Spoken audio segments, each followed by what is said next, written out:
was in jail, matter of fact. Long story. I would tell you right now, but no, I won't. Alright. Well, I went to jail. Or basically, not for all that that's in there, but see, it's in jail where I began writing. So, well, my mom said I had been writing all my life, but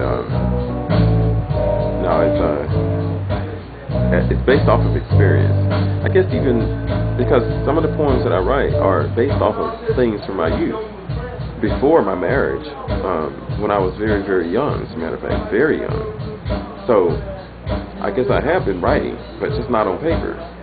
You know, it's all been swelled up in here, in my head. So what I did is I just began writing, and it kind of jolted off when I got married. You know, it's like wham. You know.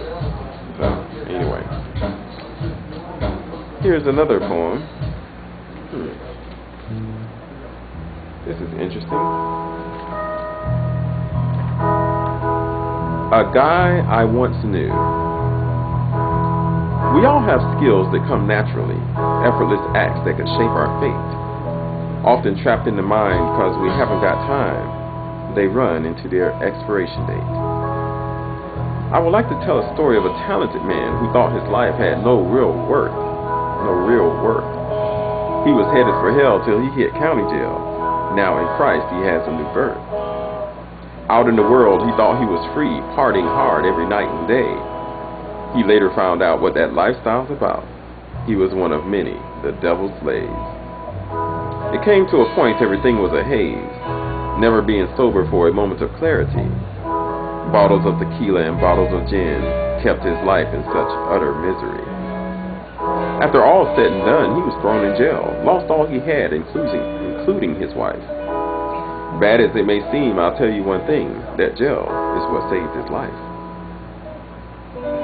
Feelings of loneliness and heartfelt depression was all I could read in his eyes. Facial expressions of unexplained anger he only used as an emotional disguise. These moments of sobriety helped him realize there's more to life than meets physical sight. There's nothing to hide with the Lord on your side. Through him, things are sure to be alright. I met this guy the day of his birth. From what I wrote, it is clear to see. I know where he's been because he is my best friend. This fellow I speak of is me. That's that. Poem called A Guy I Once Knew. Back in the day, I wrote that a long time ago. If you notice, I'm picking up the paper and reading it because even though I know what the poems say, still I don't know. I fumble up on things I've written way in the past. Either because it's not completely in my memory, or I'm not feeling it like I would feel poems that I've written in recent times. Because those are the instances to which are things I'm going through at the moment. But anyway.